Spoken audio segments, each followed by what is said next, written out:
What's up, Cloud Gamers? Welcome to another episode of the CGX cast. This is a cloud gaming podcast. We took a little break, as you guys know. You guys been requesting that we start this back up, but as you can see, we got the members of the panel back, and we have a special guest by the name of Scarlett. Scarlett, how are you?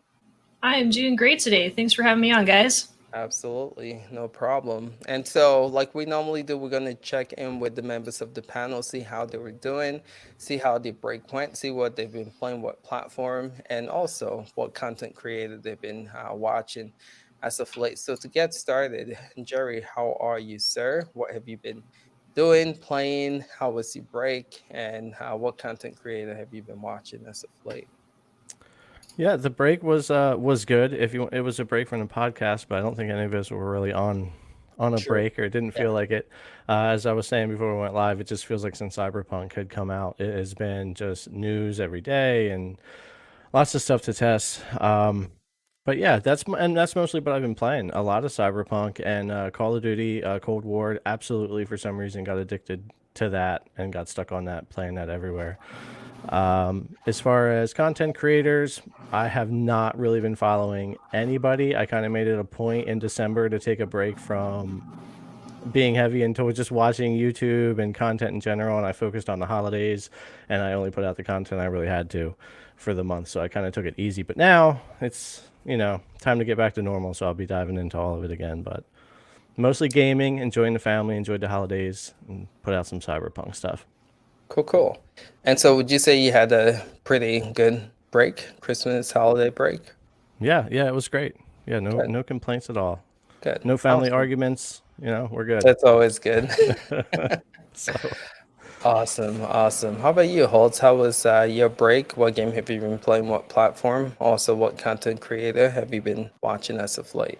So my holiday was great. I got time to spend with the family because over here we was allowed to see the family from certain houses on Christmas Day. So we all got together, had a big meal, and over the holidays it's just been typical British. Plenty of alcohol and crap weather.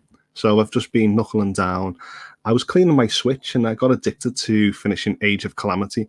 And then from there, I just sort of decided, I'll finish Final Fantasy 7 till 12. So all over the holiday, I've just been ignoring cloud gaming and just been plowing through RPGs, sort of trying to catch up with them. And I've not really been watching many YouTubers, but the person I have, Yoshida Mariko, I've been watching her play some PUBG, and she speaks Japanese. So I've just been sitting off with my headphones, sort of listening to what she has to say. So sort of practicing listening while watching some gameplay. So it's been a bit fun. Cool. Yeah. Can you speak and understand Japanese? I can understand Japanese better than I can speak. Wow, that's cool. That's really so cool. it was killing two birds with one stone. So it's been fun. That's awesome. How about you, Mark? What have you been up to? What platform have you been playing? What games, and also what content created? And how was your break?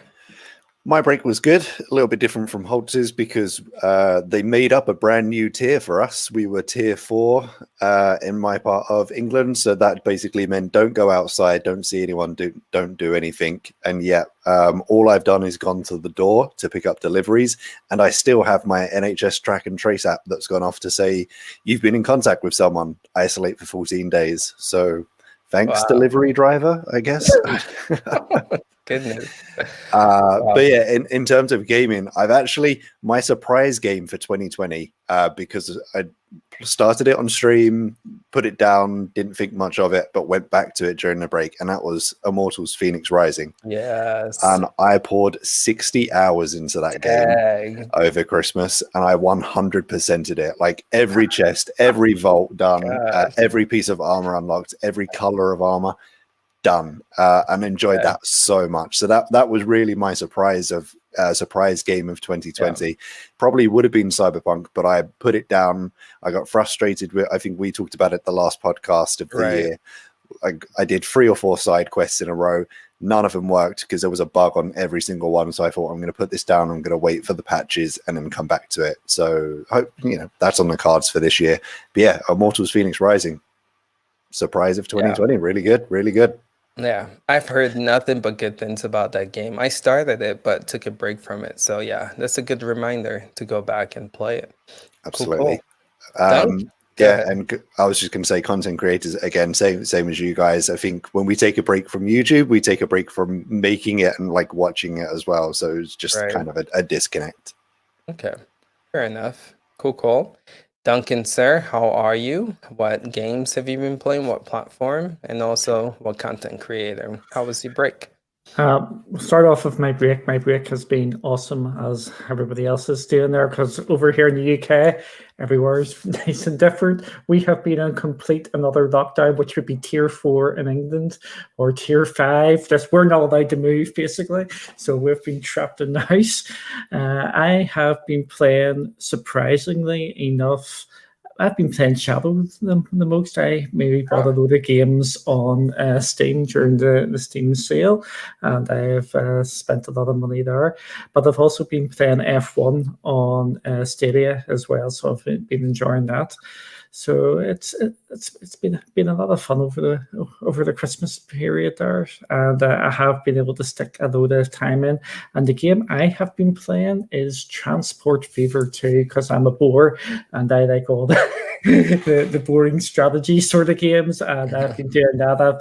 And following on that, the content creator I've been watching is not a cloud content creator; it is Colonel Failure. He is called, absolutely funny as anything, and he's been playing Transport Fever, and I've been just watching, and that's what got me sucked into playing the game. So that's a little catch up for me. That's cool. Thanks for the update. How about you, Ben? What have you been playing? What service, or I want to say product, but it's not. What platform have you been using to play it? Also, what content created, and how was your break, sir? Break was good. I took it pretty easy. Didn't do a whole lot. Like everybody else, I kind of took a break from YouTube altogether and didn't really watch anybody. I got together with a lot of friends on Discord and played a lot of Ghost Recon Breakpoint and a lot of PGA Tour 2020 or 2021, whichever one it's called. The one on Stadia. Yeah. Yeah. Cool. A little bit of Immortals Phoenix Rising as well. That game's a lot of fun too. Okay.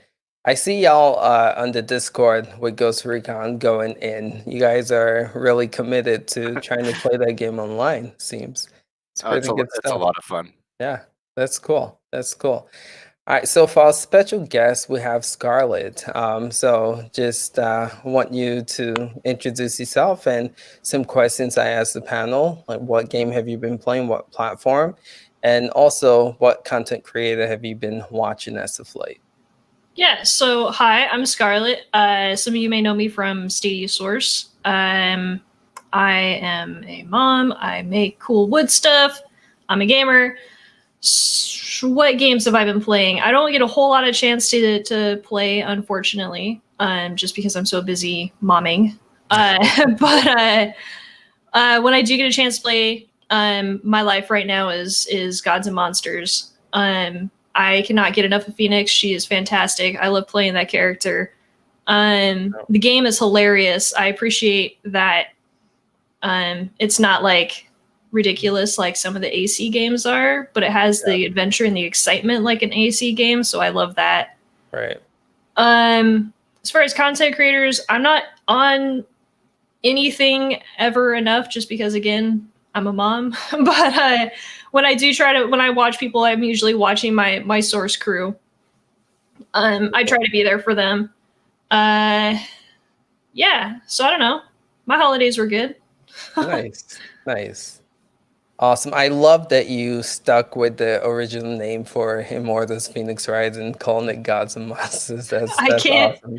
I mean, I'll admit the name Immortals Phoenix Rising is a cool name, but when you give me Gods and Monsters first, I can't switch to that. So I'll say Phoenix because people understand what that is, at least until Phoenix Point comes out, then that'll get confusing. So Gods and Monsters. That's awesome. That's good to have you on here. And so I'm gonna talk a little bit. I've been okay, just trying to game. Again, when you have kids, I'm sure Scarlett, you feel the same way, but Christmas or the holidays becomes all about them, right? So I've been doing a lot of family stuff this break, right? Just going, hanging We are kind of on lockdown, but not really. So we have family come here, not large amount, but we also go to family. So it's been really busy with just kiddos. As far as like games that I have played recently, just went back to playing NBA 2K, and then also trying to beat Cyberpunk. I only got like 20 some hours in. Chief, if you guys didn't know, have already beat it. So I'm so jelly there. But overall, it's a good break, and I'm glad to be back because there's so much to talk about, right? So in this podcast, like I said earlier, a lot happened for cloud gaming in 2020. So I want to take a look at how each platform did. We're going to start with Stadia, and we're going to go all the way down the list, see how they did in 2020, and see what can be done in 2021 for them to improve or get better. So to get started with this, we're going to start with Google Stadia. I'm going to ask each members of the panel just how Stadia did in 2020. I would like for you guys to give them a grade too. I think that'll be fun. So give each a grade for 2020, and then after that, we'll get into 2021 and see what they can do to improve or get better. So to get started with this, let's start with Jerry from Game Tech. How would you grade Stadia in We the just year came of back, and you keep starting with me. Of course, sir. No, You gotta do no. it. I've probably been one of the harder people on Stadia this year, even though I say the same thing all the time. I really like what they offer, but there was a lot of improvements I wanted to see made, especially from launch. Launch was really, really rocky for them, and even though that wasn't in 2020, their launch window was still kind of 2020 when you get into January. So overall, I called them like a 7 out of 10. And it would have been lower, except the past 2 months, or the last 2 months of 2020, November, December, they really started to bring a lot more of the stuff that we wanted to see with the games, features. We got family share finally, things like that. So things never went as fast as I wanted it to, but I recognize the steady improvements. So definitely, I think Stadia is in a way better place than it was 6 months ago, and definitely a year ago. I want to see Gen 2 or whatever improvements they need to make 60 FPS gaming the normal, just because that's becoming so common for everybody now, especially with the new consoles out. Almost every game has some kind of a 60 FPS mode. So especially coming from the cloud, it makes for a much smoother experience. So that's what I'm wanting to see them do this focus this year, is mostly whatever improvements they have to make to get the 60 FPS gaming, and they need exclusives. So do you think we'll see exclusives from the first party studios or even second party, or do you think they're going to work with companies like they've been doing, like with Oxman's Die 3 to get those type of exclusive? I think to put the amount that they need, it's going to be a combination of the two. So hopefully they can start rolling out the first party studio stuff, at least 1 or 2 larger ones this year, maybe something we're don't really know about yet. And of course, get your money out and buy some more, get some exclusives there to get more eyeballs, get more people wanting to come over to Stadia, because we saw such a push for cloud gaming with Cyberpunk that Stadia and GeForce Now became like the place to play all of a sudden. Right. And it was like this flood of people. So they need some exclusives that are going to do that. And I think it'll be a combination of both. Okay, cool. How about you, Scarlett? What's your take on Stadia for 2020? What do you think they did right? And how would you grade them out of 10? Okay, so Stadia definitely had a rocky start to begin with. And a lot of that had to do with people trying things out in not necessarily the best situations. We had people trying out Stadia on like their company internet, and internet that has like 500 people trying to use the same thing in one go, as opposed to where it should have actually been, which was like at home. So a lot of people were hating on it to begin with. I think that's also just kind of how things go when you introduce something new like this. Right. But definitely they worked hard, and I think having the community just continue to support them in the background really helped out. They worked hard to put out new things. I understand that there's a lot of people who are like, well, this is Google, so shouldn't they just be able to do anything? Not really, because this is a branch of Google. That's why it's called Stadia. Oh, now I think she triggered. Yeah. Someone's talking to me. Stop saying that word. That's hilarious.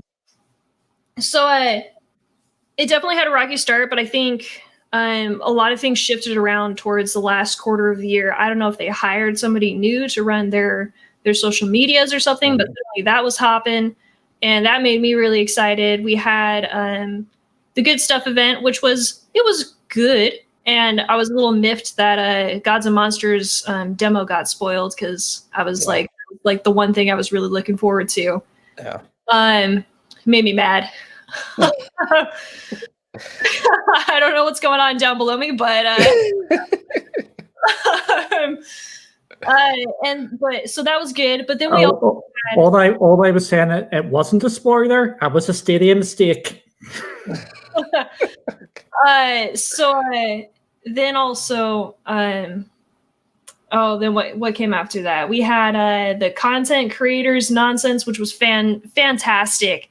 We had a lot of like big name people trying out Stadia for the first time, and it was great. And then we introduced lots of cool features. So we had family share, but we also had crowd play, crowd choice, which was really cool seeing people like come in and like waiting. Like I was one of those people sitting there waiting, excited, just like waiting for that button to pop up so I could like make my decision for the gamer.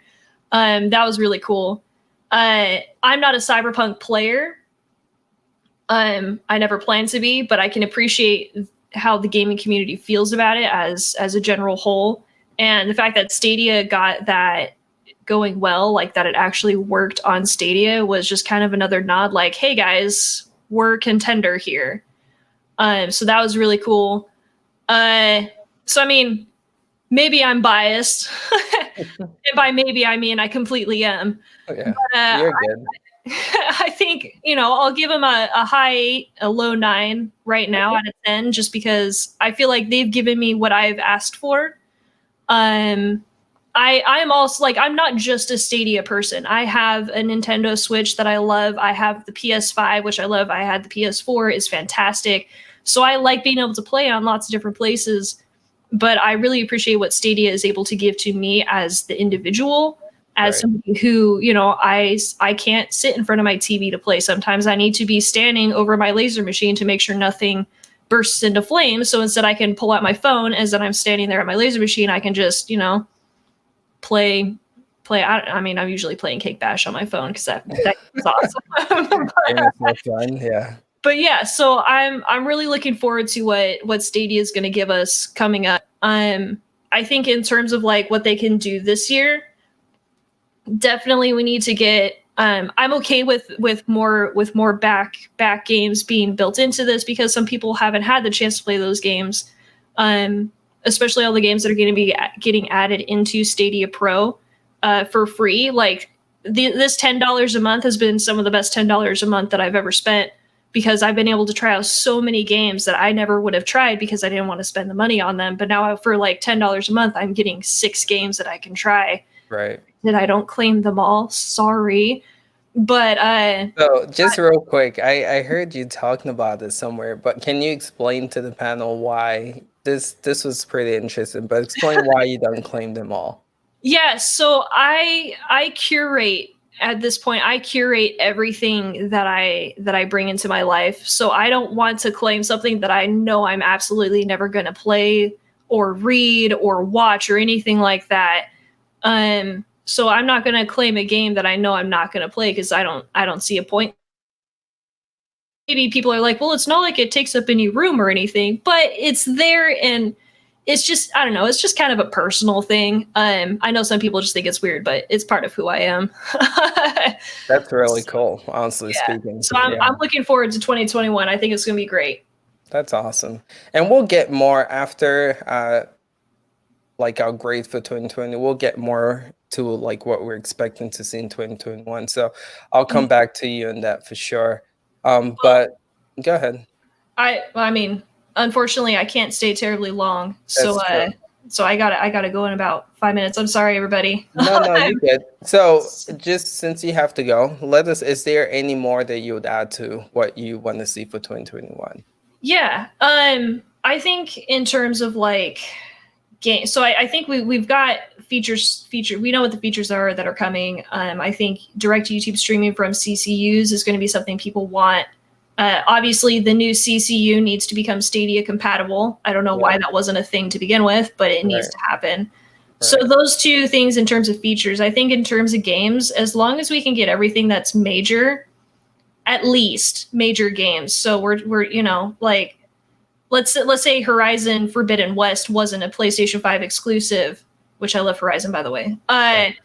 If that could have been, you know, a day and date. So I think if we can get those big games that everybody's looking forward to on the same day that it's launched everywhere else, continue to do that, but they continue to build the library with all sorts of different games, because there's everything from independent to what's that called, AAA? Yep. Yep. It just tells you how savvy I am with this kind of stuff. I just play games. You're good. You're good. But I think it's going to be great. I think as long as they continue to be transparent and to put out their social feeds and all that kind of stuff, I think it's going to go far. Yeah. So I think beginning of last year was a learning experience for them, right? They were new to this. So I feel like they got the momentum on their side now, and they've learned a lot when it comes to communication. So I'm hoping last year they went like the whole January, right, without communicating with us at all. So it sounds like they've learned from that. If you saw the last blog message, so hopefully, right, they can just continue with that momentum that they have going with Cyberpunk right now. Yes, sure. So definitely. Cool. Well, Scarlett, I know you got to go, but appreciate you coming. It's good to hear your take on this for sure.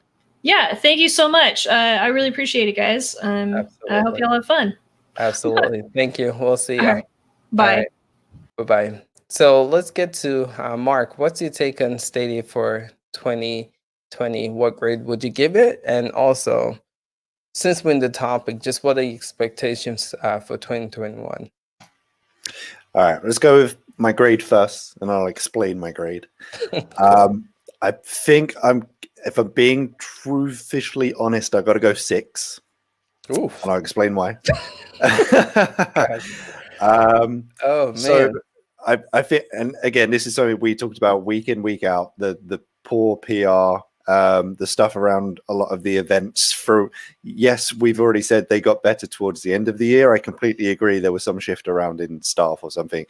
Q4 was better, but that doesn't make up for 3 quarters of overhyping and under-delivering with poor events, poor communications, a lot of major stuff, feature stuff, game stuff going out in blog posts that nobody sees, like underutilizing massive social media, to be honest. The exclusives that they did get last year were very indie titles. None of them were graphically impressive. Some of them were kind of interesting, cool to give a try, but they didn't have any I'm going to say they didn't have any AAA exclusives, essentially. Nothing that is going to force me to, if I didn't have Stadia before, nothing that's going to force me to sign up because I can only play that game on Stadia. And then overall, I'm still not a fan of the business model. There are other people doing it better. I think Xcloud last year had a good year.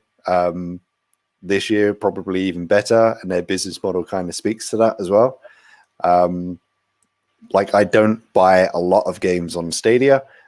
I pick up a lot of I play a lot of the pro ones. It's only something has to like really stick out to me to get it on Stadia. So those are my poor, those were the things that reduced it to a 6. Some of the things that kept it at a 6, kept it still pretty good is, as we said, those events got better. The last ones, the good stuff, the demos, definitely helped pull it back. I was definitely impressed by their last event. Maybe it's just that we started going in with ridiculously low expectations. I don't know. But the last event was pretty good in my opinion. Yeah. They delivered on their promise. Ubisoft Plus, they said they would get it in 2020. Week in, week out, we were going up. 2020 is running out. They better get it soon. They were just under the wire, but they promised that and they delivered that. So it's definitely a plus in my books. The pro games, yes, some of them, as we've said, were like kind of indie titles, but there definitely wasn't a lack of them. I think I was surprised going into each month that they were able to give that many games away with Pro. So that's obviously a massive win. The free game section is something that I was waiting for a long time. So if you're a free subscriber, there are now free games that you can play as well. That's going to be one of my things for 2021 that I'd like to see keep growing, because I think that definitely puts them in a good light. And Cyberpunk really put them in a good light for, at the end of 2020. Like I said, it was right at the end, so that doesn't help them out overall. But it really, the press and the good feedback that I saw from both existing Stadia users and people who had never even touched cloud gaming before, singing the praises of Stadia, that they could play Cyberpunk day one without any issues, really, really did help it out.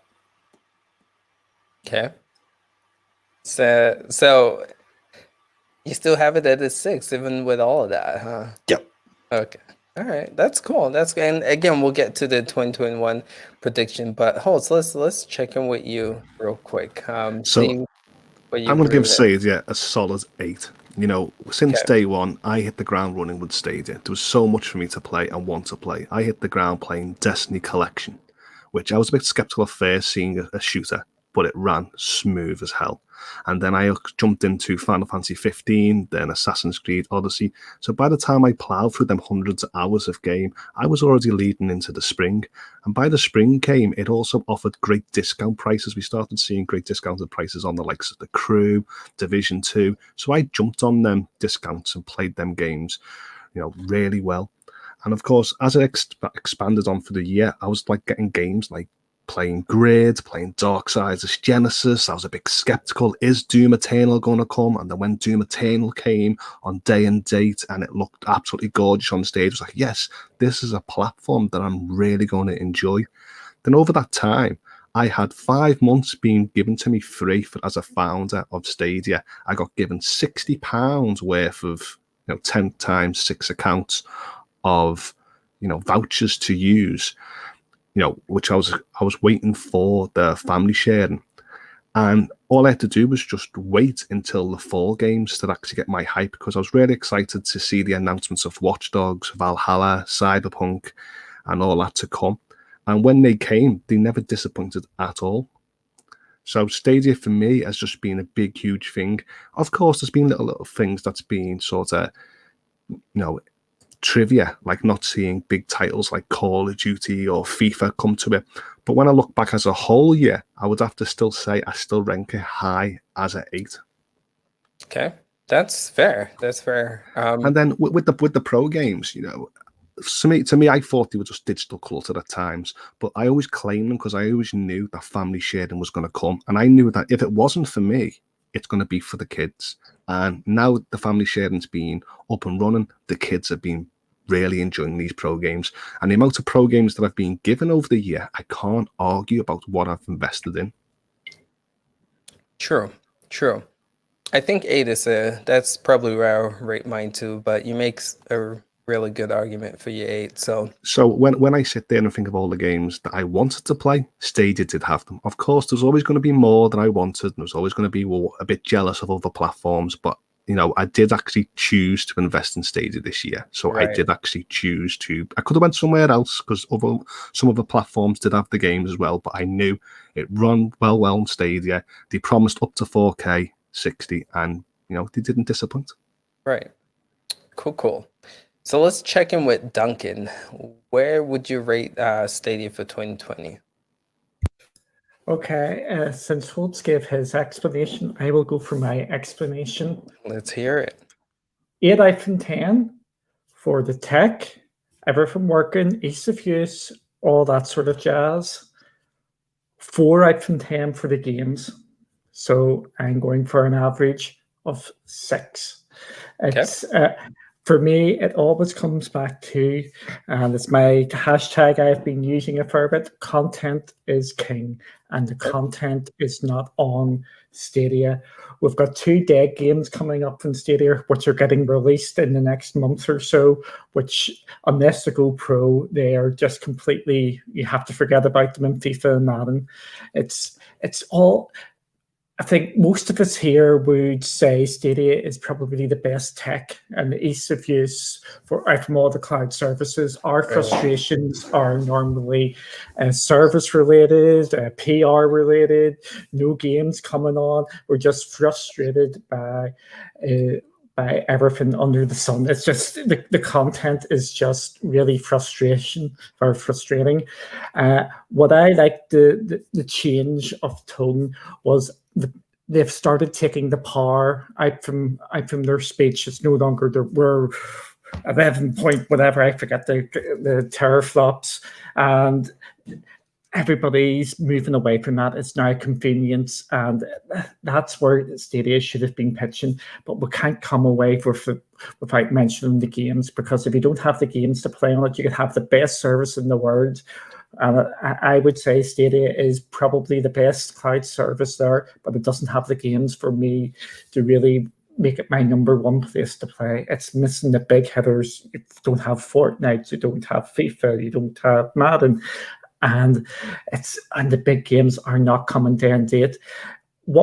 I think we're lulling ourselves into a false sense of security with Stadia at this moment in time, with the good news with Cyberpunk. Cyberpunk has came and it's gave everybody the shot in the arm and said, oh, this is brilliant, but where's the next one going to be?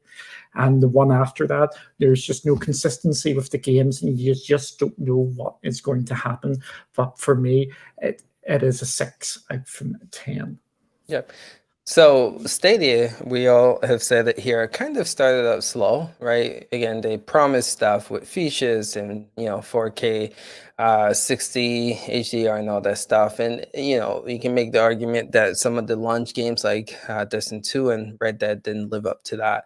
So again, like Scarlett was saying, it started off rocky, right? But at the end of the year, right, they started picking things up, bringing us the features that we wanted, bringing us the games that we wanted.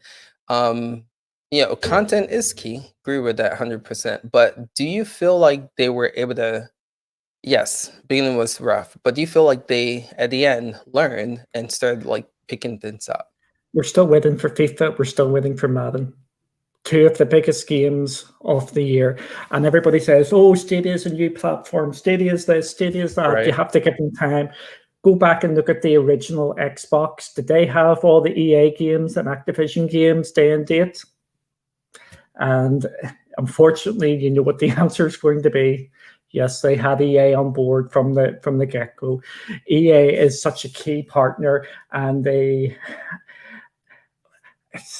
don't think Stadia and Google have put in the groundwork with a couple of the big developers at this moment in time and publishers to get them on board, because you don't have Activision, you don't have EA, and the biggest game of all, which everybody hates, and I actually like because I like all the characters. I've been really sucked into it, is Fortnite. We don't have the biggest game in the world, and you go, Fortnite doesn't matter. You don't need it on Stadia. No, you don't. But yes, you do. Flipping between all the different platforms. If you want Stadia to be your number one place to play, you need the biggest game in the world on it, and it's the biggest game in the world by an absolute mountain. Where we're talking console games, right? So again, they said they have a roadmap, right, with 400 games in the works for 2021, 2022, right? If they deliver these games this year, and we'll talk about 2021 a bit, but when this year is done, the FIFA's there, Call of Duty's there, the Fortnite's there, would you then say, like, would that up your score from? Yes, it would. Okay. It would. The reason my score is a 6 is more down to the content. If you don't have the content, you can't give it a good score. You can say, oh, this is the best thing in the world, but what are you playing on it?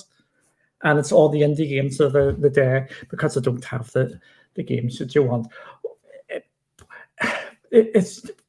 Stadia is just very in a frustrating position still, and I think we've lost sight of that with the Cyberpunk. Cyberpunk has diluted the situation, because everybody says, "Oh, Cyberpunk's running well in this." Now, but outside of Cyberpunk, there's nothing there for people to actually play. Valhalla is worse on Stadia than it is on the next gen consoles. and that is a fact now because of the 60 FPS and it's 4K. We just need to. I'm not asking Stadia to get every single game. I don't think they need every single game. You just need to get the right games on it, and they have to be 60 FPS. There is absolutely no way why the Assassin's Creeds, which have just been released, which I think people have forgotten about, they are running at 30 FPS, and it is a very noticeable 30 FPS. For Stadia, any game which is 30 FPS, it sticks out like a sore thumb. It is just nearly unplayable on Stadia. I was stupid enough to actually buy it because we don't have the Ubisoft Plus over here as yet. I went and got Assassin's Creed Syndicate, and the jump between that, when you jump between the games, it just is just so stark. It is just unreal. So unfortunately, that is the reason why I'm giving it a 6. It's because of the content, and they really need to step it up and make sure that I don't care if the games come on at 1080p, as long as they're 60 FPS as well. So if they, I guess, like in the future, right, you look at what they did with Cyberpunk and Immortal Phoenix Rising, to where they gave you a performance option, right? If it had that, would you be okay with that, right? Absolutely. If people want to play it at 4K 30 FPS, more power to them. But on Stadia, as soon as you start clicking between the games between 60 FPS and 30 FPS on Stadia, it takes me about 15 minutes to get used to the 30 FPS because it is such a big difference on it. Right. And it nearly makes me feel sick when I'm actually playing, when I jump down to the 30 FPS. Yeah. But again, Stadia has had a good year in some aspects and a poor year in others. Yeah. And you can't push it under the carpet. No FIFA, no Madden. Sorry, FIFA and Madden, which should be FIFA 21 and Madden 21, are coming out in 21, even though they're normally out the year before. Them games are coming to die on Stadia, because if you're hands up, are you going to buy FIFA on Stadia now when it's out after 3 or 4 months? Because I know I'm not. Are you going to play? Are you going to buy Madden? So if they do what they did with Star Wars, and I'm assuming that they're going to do this, right, with Fallen Jedi, right, where they priced it reasonable enough for it to be tempting, do you still think, I'm seeing you shake your head, Holtz, even with a right pricing structure, you guys still won't buy in? For me, my price for FIFA would be about £10, $15. That's the mark, because we're going to be coming on to it later anyway. With Xbox and Xcloud, you have got pays on that, and you're going to have EA access on that as well, so you know that's going to go there. This is the predicament which Stadia is in. I'm not sure if we're not going to be talking about the news, so we can talk about this. What Square have actually said I'm not sure if anybody's seen Square's statement over the new year. Right. Yeah. Where they have basically came out and said PlayStation and Xbox are going to be upping their cloud services this year. Mm-hmm. So this is things we need to be worried about from a Stadia perspective. There's just so much going on here, and I'm just frustrated with Stadia most of the time, because we know it works and everything like that, but they don't have the games, and it's just really frustrating. Holtz, you jump in here and shout at me. No, I was going to say, you're more frustrated with Stadia because you've experienced next-gen consoles. So when we see the fall titles, like when we see Immortals and Watch Dogs, and you've experienced them on PlayStation 5, but the majority of people haven't.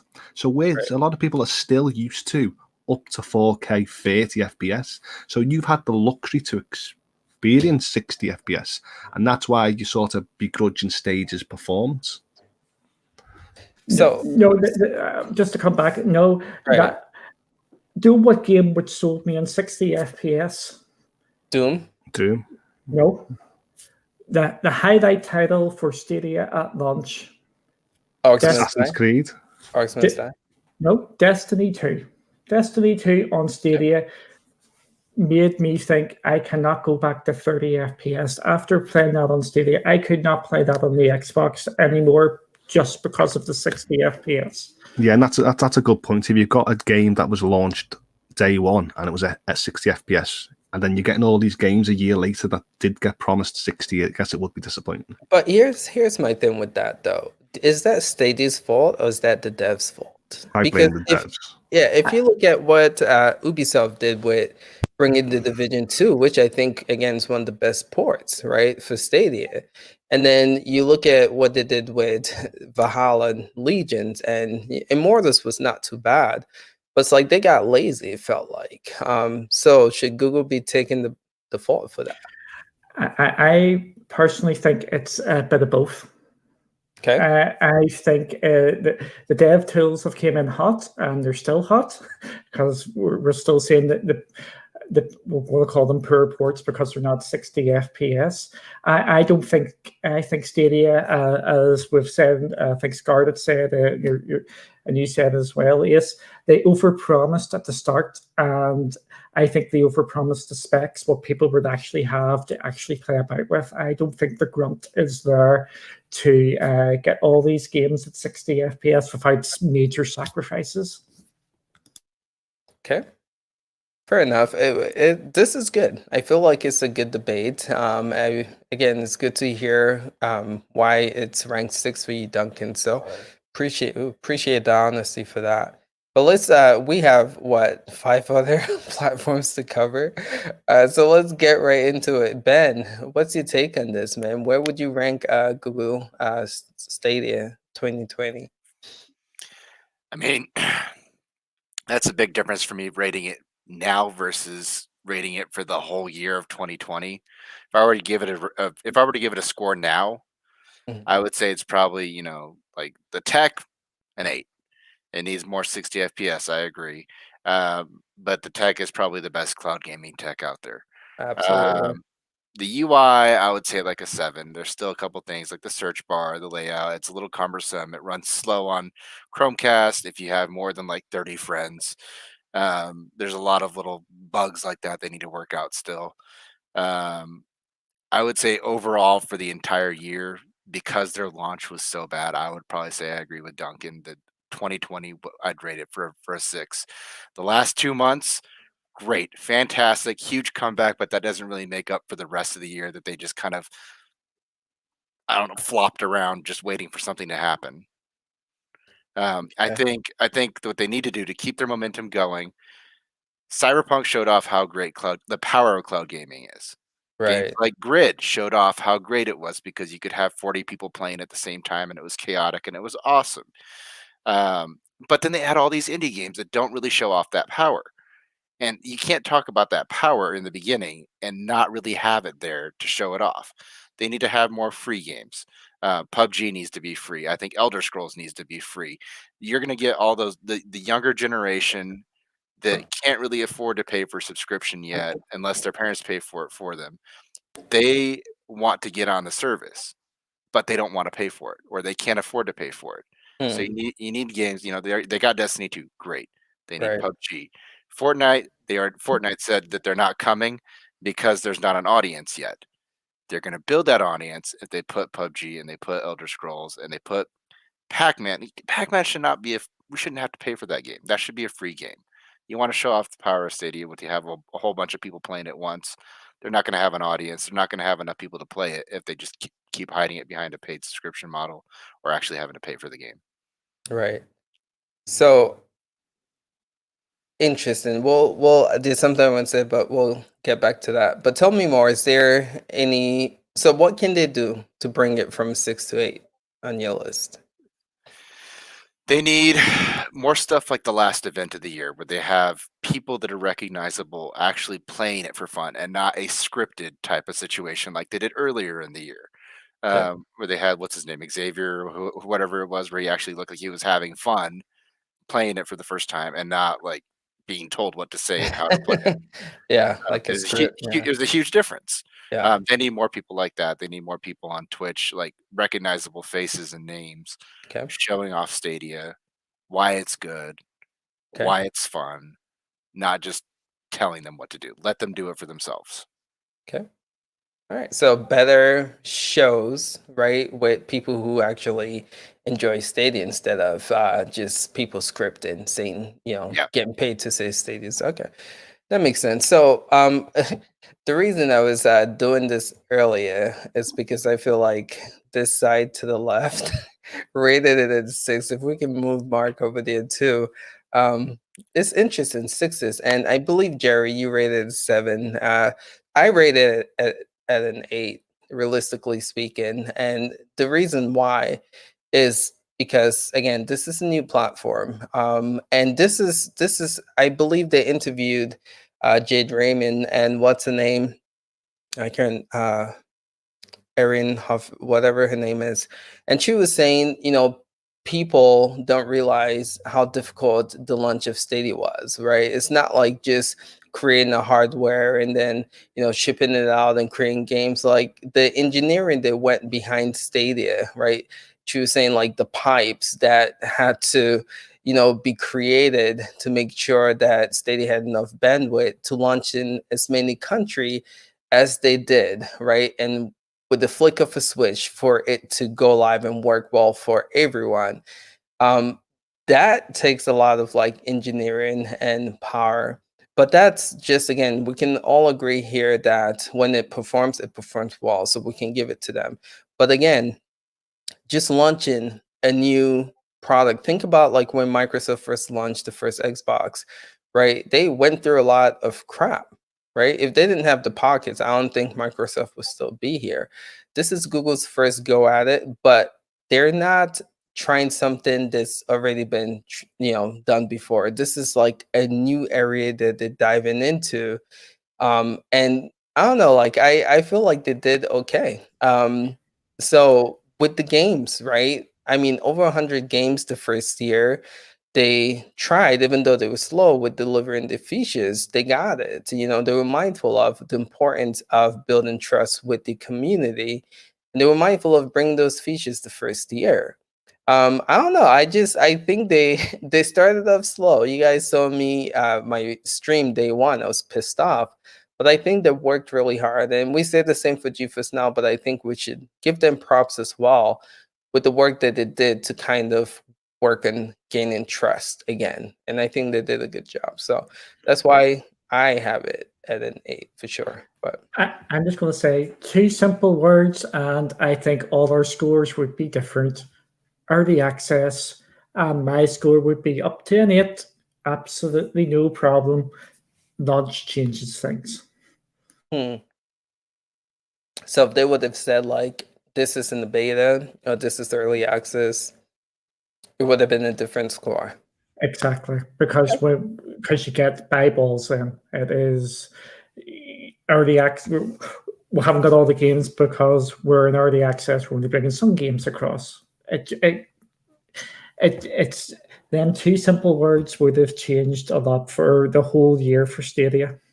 Okay. And I agree with Duncan. I think we'll see that when we start talking about GeForce Now and Luna, because GeForce Now has been out for 5 years now for the Shield users only. Yeah, right. But they've had time to test it, and they've had early access users. Luna, I still haven't gotten a chance to play it yet because of their early access. Right. Okay. So that's fair enough. So if Stadia would have labeled or called this a beta, then things would have been different. Okay, cool. All right, so let's move into 2021. Man, we spent a whole hour here in Stadium, and it's insane. But let's quickly talk about like our predictions and where we want to see Stadia go in 2021, and what do you guys think can be done, right, to make this a better platform service in 2021. So Holtz, let's start with you in this. For me, what I've got wrote down here, what I felt like what I wanted for 2021, of course, there's going to be games there that I could roll off the list, which I'd done previous podcast. So what I was thinking is what I really wanted was I wanted more use of the assistant.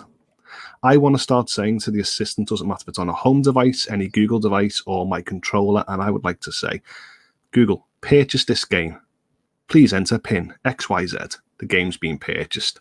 And I also want to ask them, hey, Google, what game should I play? And they go, well, there's an event in Destiny 2. or you can finish the side quests in Cyberpunk, or your friends are playing Crew 2. What game would you like me to load up? I want to start asking them questions. I want to start asking Google, can you please help me with this puzzle? It helps me with the puzzle. And I also want to play a game where I can just push the assistant button and say, send text invitation. Hey guys, in the CGX podcast, do you want to play this game with me? And it won't interrupt my game. The assistant just overlay, and it'll help me sort of transition how I want to speak to people, how I want to buy games, and what games I want to play. Okay, so get the assistant to be more integrated with Stadia. Yes. Okay, cool. Yeah, that would be great. How about you, Mark? What would you say Google needs to do in 2021 to make this platform better? So 2021, I've got 4 things on my list. Some big, some just minor. Android TV support. Yes. It's your own platform. Dear God, just great. I imagine, like, from what we've seen so far, we imagine it's performance based. They're working on it. It's probably not far off, to be honest. But it's something that I think, for reputational purposes, probably should have been there last year. So Android TV support, the new Chromecast, to be honest, again, that's another one. Like I said in my kind of explanation before, the free titles is a good look. I'd like to see that continue, that list of free titles expand for free users. Gen 2 hardware, rumored a bit last year. Hopefully we'll see it this year. Like I said in my video earlier, we're in a post next gen console era now, so that is the new kind of benchmark that these cloud gaming services got to live up to, which means an improvement in hardware. So yeah, we'll see if there's any more on that. And more countries would be good, because speaking to a lot of my subscribers, there is definitely like a need for it in kind of Asian countries who don't have these kind of options. It's difficult to get the hardware. They just need to launch in some of these more overseas countries. So what would you say is the number one country that your viewers are asking for when it comes to Stadia to come? Not just for Stadia, but cloud gaming services in general. It's probably India or Korea, I think. I was going to say India. India, for sure. Yeah. For sure. India is such a massive market. Like the sheer scale of it is astronomical. And I get that technology-wise, it's probably difficult to expand into those countries, but the first person to do it is, will have that user base. For sure. Yep, you're right on with that. Cool. All right, so Jared, what's your take on 2021? All right, so I know we're getting down to like 10 minutes per cloud gaming service left as we go through here. So I have everything broke down now for you to be like 1 or 2 sentences. So I'll be able to give you everything really quickly. Cool. And for 2021, just as a gamer standpoint, what Stadia needs only is 60 FPS needs to become the minimal. I don't care what hardware upgrades or changes in development need to happen to do that. And games. The most popular games, like Duncan was saying, and of course exclusives that want to pull people to Stadia. Cool. Love it. All right. How about you, Duncan? What's your take? 2021. What needs to be done? Google needs to bring out their checkbook and go, here is money, bring the games to the service. Since we're running out of time, I'll just split these out a bit quicker because everybody sort of touched on it here. The things I want, I am not even going to mention Gen 2. Gen 2 is not even on my radar. Right. I've got 5 things jotted down here quickly. The first thing is games with cloud features. That's where you're going to get your differentiator, is with the cloud features, Slay the Spire, Cloud Choice, Cloud everything, all the cloud stuff for Slay the Spire. That's my number one wish. The next thing is the UI. That so needs a refresh. It is unreal, and I think it's coming April, March time when they put it onto Android. That new Chromecast with Android TV. I think we're getting a big update then. I think they should go out and drop their money on Roblox and Fortnite to bring in the younger crowd, because the Stadia slogan is still sticking with Stadia, so they need to change that and lower the demographics of the age groups just to get the numbers out there. We need to end it off the big games, and we need EA and Activision to be on board as well. So that's if Google may have to drop money, and this is going to prove how committed they are to the platform. All right. So I'm hearing a lot of get more games and just get hardware tech in the cloud, Gen 2 and stuff like that, right? Would you say that's, we'll get to you in a bit, Ben, but would you say that's the majority of what you guys are saying? Yeah, for me, I don't think it's Gen 2. For me, it's all about content. I think Stadia could stay at the level they are for the next year, maybe two, without having to actually push up the spec. If they get the games, if they don't get the games, they're going to have to do something different. Right, right. And Yeah, go ahead. that was basically it. So I was just saying, like, after seeing how well Cyberpunk performed, right? Again, if you match Stadia's, I believe it's Bryant from the Nerf Report did a video comparing Stadia to the PS5 spec wise, right? 10 teraflop. They're pretty close, right? I know it's not about specs. I see Duncan Chicken said, but realistically speaking, with the performance of Cyberpunk, I think if devs can really optimize the game, learn about how to make the game work really well for Stadia. Because if you didn't see the video that Digital Foundry did, they were talking about like Stadia actually hired devs specifically to port Cyberpunk to the platform. It wasn't CD Projekt Red that brought the game there. So like I feel like you're right. We probably don't need Gen 2 if devs can get familiar with how Stadia works and porting the games to Stadia.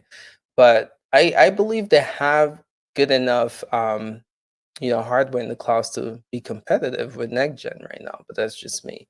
But yeah, let's you Duncan, go ahead. Let me in.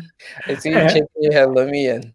if Stadia had the power which is there, which everybody thinks is there, Assassin's Creed Origins, Assassin's Creed Syndicate, Assassin's Creed Unity should all be 4K, 60 FPS without breaking a sweat. But so here's the deal, right? How about if Ubisoft really, like I was saying, really got lazy? Again, they were trying to push Ubisoft Plus by the end of the year. They need to get all these games out, right, to have a good portfolio of games to showcase Ubisoft Plus and Stadia, right? Again, Stadia is not like running Windows based. They have to make the games, right, work for the platform. So how about if the devs really just got, again, we saw what they did with the Division 2. We know what they're capable of. I just think they might have got lazy in those games. If they would have took the time to port it, it actually might have been a lot better. So I don't think it's Stadia's fault to blame on here. I think it's it's the devs on this one. I think it's, I said at the beginning, I think it's a bit of both. I think it's devs and it is Stadia. I think Stadia have just overpromised and their power is being sucked away somewhere else. True. And for the devs, I had an eye opener this week. I'll go for a little story here. Everybody thinks Stadia's numbers have shot away up and they're absolutely rocking and they're absolutely amazing. Formula One 2020 on Stadia, you're lucky to get 3 or 4 people in the lobby, and it's a pro game, so most people would have picked it up. I went and looked at the PlayStation one, and we're talking hundreds of flipping lobbies on the go. Stadia is still not in a good place numbers wise, and this goes back to why aren't the devs maybe putting the effort in? Because it's not worth their time to put the effort in because there isn't enough of the user base there. So it's I think it's some of Stadia, some of the devs. Okay, fair enough. We can. I love this. This is what this panel's all about. We can, sit here and talk cloud game for a bit. But Ben, let's check in with you. 2021. What can be done for Stadia to get better and improve? I mean, one advantage that Stadia has over consoles is they don't have to flip a switch and do all Gen 1 or all Gen 2. They can slowly That's roll true. out Yeah. updates and they can over the next several months make it more powerful and focus on the areas they need to do. I mean, one of the guys that I know that works at EA, he says that's what they have going on right now, is they just kind of keep increasing the power in the areas that they need without having to necessarily invest in a whole new console and create something new every time. They can just keep building it. It's like adding building blocks to it instead of resetting the system. So they just got to keep focused on making it more powerful. PR needs to be better. It's getting better, but they need to focus on that. That goes along with Duncan's talk about numbers. There's still way too many games where you wait way too long to play, or you got to group up with people on Discord. They need more cross-play integration, which is difficult. I understand because it's Linux-based versus PC-based, or so yeah. I mean, that's just some things they can work on. True. Definitely need a search bar because I'm tired of having to scroll back through everything. I agree. It's it's so interesting again how a company like Google search company does. Anyways, just anyway, yeah. Like let's move on. Like we have this is going to be insane to cover all the others, but my take on this is you guys covered it all, right? PR is big, needs to improve, need to get better. When it comes to games, like Duncan was saying, content's key. I felt like they did a really good job by the end of last year, bringing most of the AAA games to the platform. I would say, the games that were missing were Call of Duty, right? Hopefully, we see that this year. And again, we're missing Fortnite, but I'm talking about like same day release last year. They got the majority of those games. So again, content's key, get more games. I think the hardware is fine in the cloud. I can't stress it. And I think it's all up to the devs to get familiar with how to optimize the game, bring the game there. And maybe Google can help by, sending or bring the tech to help them port the games. Because again, you see what happens when a dev can be specific on porting the game. Again, CD Projekt Red did not bring Cyberpunk. They hired another company to port that game to Stadia, and that's why we see look and be as good as it does. So maybe Google needs to send more engineers to these devs and have them help them port the games to Stadia. But anyway, that would be one more thing I was going to say. Yeah, This rides off from what Duncan said earlier. Android TV should have been supported before Black Friday, and they should have preloaded the Stadia app on every single Android TV that went out on the market with a 3-month free trial. Talk about free market. Yeah, again, PR, I agree. 100%. 150%. That could have been easy marketing for them. But yeah, agreed. All right, so let's move. All right, so we're gonna try to cover GeForce Now, Xcloud, Luna, and Shadow in less than an hour. So we'll be quick with this. I think let's just combine 2020 and 2021 instead of taking 2 rounds, right? So to get started, we'll start with Mark. We'll do GeForce Now first, right? How was GeForce Now in 2020, and what do you think can be done in 2021? Okay, GeForce Now, I'm going to go 8 out of 10. GeForce Now, they're 2020. I think they started off rocky.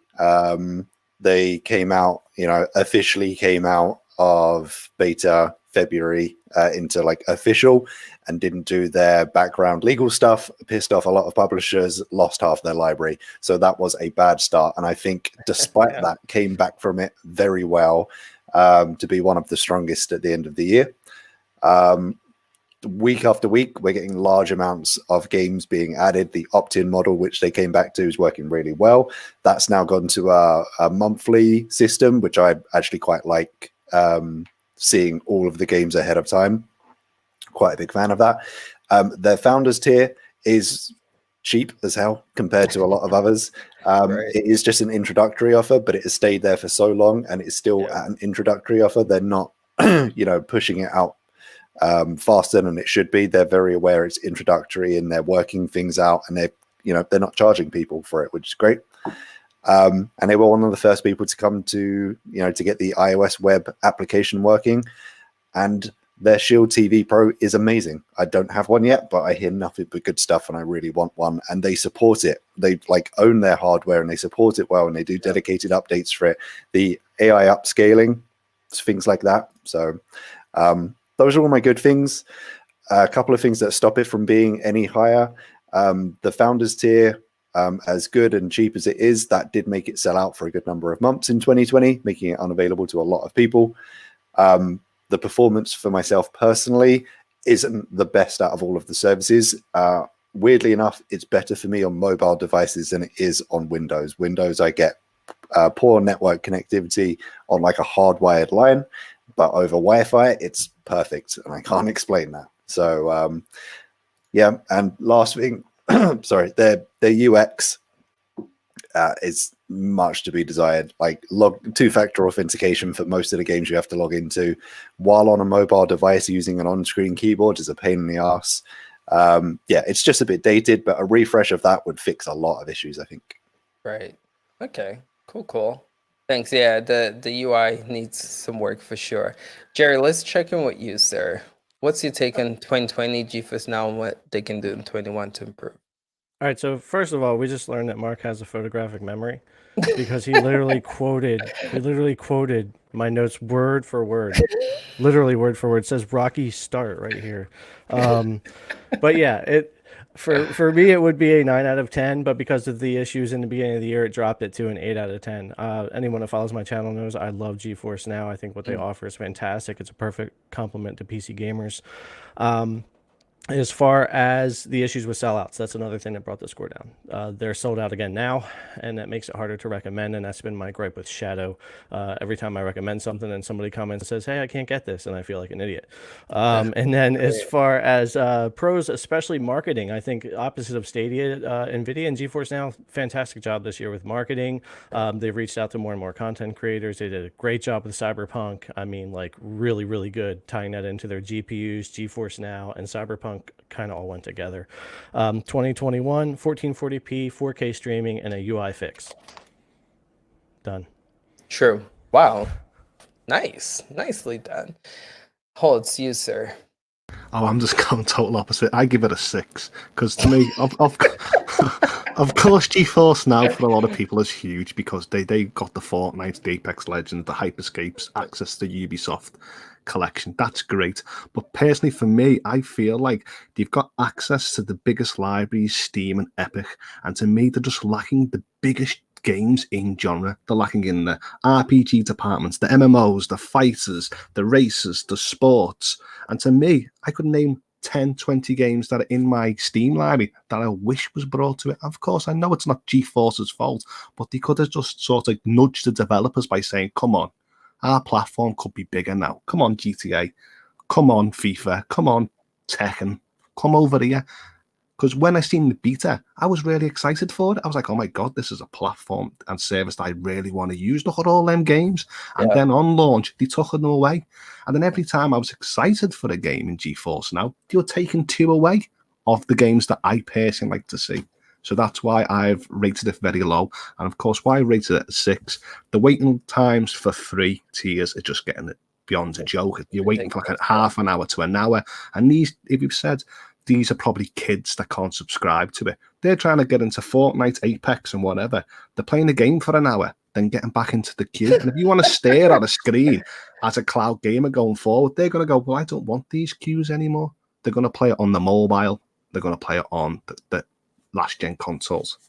And, of course, not getting access to subscriptions. They should bring the month back, or they should incentivize. Because we haven't got any in stock, we'll give you 12 months at a cheaper price. True. So just want to shout out to Vic for the super sticker donation. Again, for the people who are watching here, whatever you guys do, if you like any of the members here, if you follow them, if you want to support them, whatever you guys contribute here is divided amongst all of us. So it's a good way to support your fellow creators. But appreciate it, Vic. And again, I'm watching the chat. I'm waving to you guys like Eddie. Thank you guys all for being here.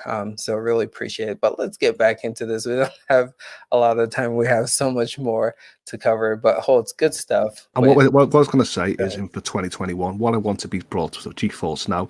GeForce Now is going around the world to all Eastern countries. What I want is GeForce Now to work with Eastern developers to localize games and bring them to GeForce Now in the West. I remember last year I was talking about Swanyan 7. I want these big games from Eastern developers to come to this country. Nice.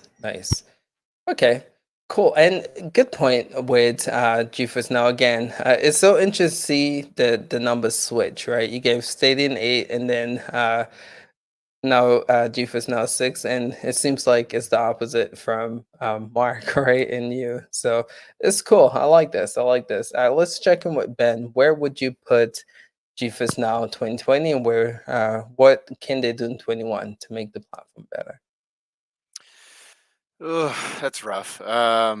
Obviously, the thing I struggle the most with it is the UI. I mean, it's been horrendous from the start. Um, I'm a little biased with the performance rate of it. The performance for me is great because I primarily use it on my Shield TV Pro, and it just works fantastic on it. So I have no problems with performance. I did have a lot of problems with the games when they first started dropping with all the legal issues and everything. I agree. They need 4K. They need 1440. Um, they need to increase their tech because as soon as Xcloud flips that switch to the newer server blades, they're going to be so far behind that they need to get ahead of that. Right. As far as overall score, I would say about a 7. Okay. I've really enjoyed using it. It's been great. They do have some work to go. Yeah. Cool. Duncan, where would you rate 2020 for GeForce Now, and what can they do in 21 to make it better? I'm going to be sitting on the fence, and I'm going to go for a 7. Okay. I think they've had a shaky start, like Stadia earlier, near with all the games getting pulled. But the difference between GeForce Now and Stadia is like completely reversed. Stadia, easy to use. You can just jump in, but I don't have any games I want to really play. Opposite way round for GeForce Now. GeForce Now, I think we're mostly in agreement. The UI and the two-factor authentication and all that sort of jazz of GeForce Now is an absolute pain. But the game selection for me is about 1,000,000 times better than what is on Stadia. And that is why I am rating it higher, because I am more likely to play my games on GeForce Now rather than Stadia, because the games I want to play are there. And as Mark said, the switch now to the monthly roundup, absolutely brilliant. It gives you time to plan what you're going to actually buy instead of just going, oh, this is going to come out and you can't see it. So if you see any of these games, I'm just looking at the games which are coming this month. If you see any of these on sale on your key sites or on Steam, you can go, I'm going to buy these because I know they're coming on GeForce Now. And it's holds, go on. I'm nodding, going, well, I classified the January 2021 roadmap as 2021, not 2020. I'm like that. So I think the roadmap in January was January's roadmap, which doesn't count as last year's score. Oh yeah, okay. But even if we take that out from it, it's for me, content is king, and the content on GeForce Now is better. However, if you're a free user on GeForce Now, the score will be a hell of a lot lower, because the 1 hour, and now because of Cyberpunk and the queues, I couldn't really recommend anybody jumping onto that, because I wouldn't want to wait for an hour to jump on the game. And for me, I've had to have one queue all year, and that was on Cyberpunk launch day. I haven't had one since. I've been lucky that way. So that's another reason why the score isn't higher. But I think it's been a reasonably good year for GeForce. But there's so much they need to do. The UI, for me, it's the number one thing. They have to get that fixed. If they get that fixed, I think they could be on their winner if they up the res as well. Yeah. My biggest thing is resolution. Yes, 1080p is beautiful, way better than what you get from Xcloud, right? Which is limited to 720. So I'll take 1080, but please bring the 4K. And I think most of you guys have touched on it here. The UI is just terrible. But I would rate GeForce Now at I would say 7.5. it's a solid platform. And again, the launch, people think, like Stadia had a rough launch. GeForce Now had a rough launch as well. It was highly praised when it released, right? Because again, people were saying it's the better thin compared to Stadia, right? Because Stadia was the media bashing darling, right? Everyone just wanted to bash it. So whenever GeForce Now came, it's like, all right, this is a better alternative to Stadia. But when those games start leaving, Bethesda games leaving, Activision games leaving, they then started getting attacked. But I think, like you guys have stated here, they did a good job with just listening to feedback from the community and trying to get the games. I agree, games is an issue. They did a good job with Stadia to round up the end of the year. We're getting all of Ubisoft's first AAA titles, right? Legions, Valhalla, Immortals are on there. Cyberpunk is there. But again, they're still missing EA games, right? They're still missing Activision games. And I would say, and I've stated this before, I personally feel like out of all these companies that we're going to talk about today, GeForce Now is going to have the hardest time to bring those games back because, like, what profit does GeForce Now bring for Nvidia, right? Is Nvidia going to be willing to shell out cash to get those games back, right? Again, I believe GeForce Now is a different, entity in Nvidia's. Nvidia has a lot of things they're doing. They have AI. They have, cars. They have GeForce Now. So, in order for them to go out there and give, Capcom $10 million or EA $10 million, right? GeForce Now has to be in a way making revenue for them. And I don't see GeForce Now really bringing in that much cash.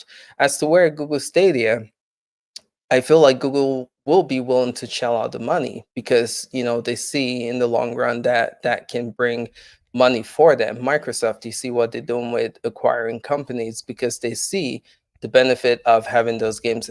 So that's my biggest thing with Nvidia. Like, how are they going to compete? There is How are they going to bring those games back? There's one big difference with that because Stadia, the games have to be ported over, which costs money. And with GeForce Now, it's strictly the PC version. It takes zero work. All the developer has to do is allow the game to be there. So their profit's going to come from the fact that GeForce Now will have such a large player base that they'll actually go purchase the game because they only play on GeForce Now. And as soon as their game's available there, they go and buy it. And I get a lot of comments like that people, they strictly only use GeForce Now, so they buy games that are on there. They're up to over 5 million users. If they reach over 10 million this year, developers will definitely want to opt in because at least hundreds of thousands of players anyway out of that little pool of players will want to go buy the game that wouldn't have bought it at all before. And that's where the profits can come from. Good point. I have to wait and see in that one. See, I would like to see what actual is the biggest game people are playing on GeForce Now. Because when you say 5 million, I automatically think, I bet money that's all Fortnite. The majority. It's not. I bet money a lot of people. Yeah. It's not. It's not like 5 million bought Cyberpunk or access Cyberpunk to it. Yeah. So a lot of developers are going to say, well, our games are not sort of pushing on it. Right. But these smaller titles that you can play on a tablet, mobile phone, and they're the ones that are getting access to it. Right. Those numbers would be pretty interesting to see. But again, 7.5 for me. And for 2021, I can stress it's 4K resolution, right? Get the 3080, 30 series cards on, Ampere cards. They said that they were going to do it. So get it on. That'll be great as well. But yeah, good. They did good. They did a good job rebounding like Stadia did for sure. But let's move into Xcloud. I have so much to say, but I want to hear Jerry's take because again, he's a Microsoft guy. You know what? We always start with Jerry, so let's start with someone different here. But I am really interested to see what you have to say. Do you want me to? I'll start off. I'll be Go the big ahead, person and start off. Holt. I'm going to give right in the middle. I'm going to give it 7. Xcloud to me got a 7, and why it got to a 7 with me is they announced the games ahead of time, and the games that I actually played on Xcloud is huge. I've been playing Destiny 2, Doom Eternal, Darksiders, Skyrim, Shadow War, Witcher 3, Yakuza games. There's just been Forzas, Halos. There's just been loads of games that's really excited me to bring me to the platform. Microsoft messaging's been really great, but on the downside, it's because it's 720, it only gets a low score.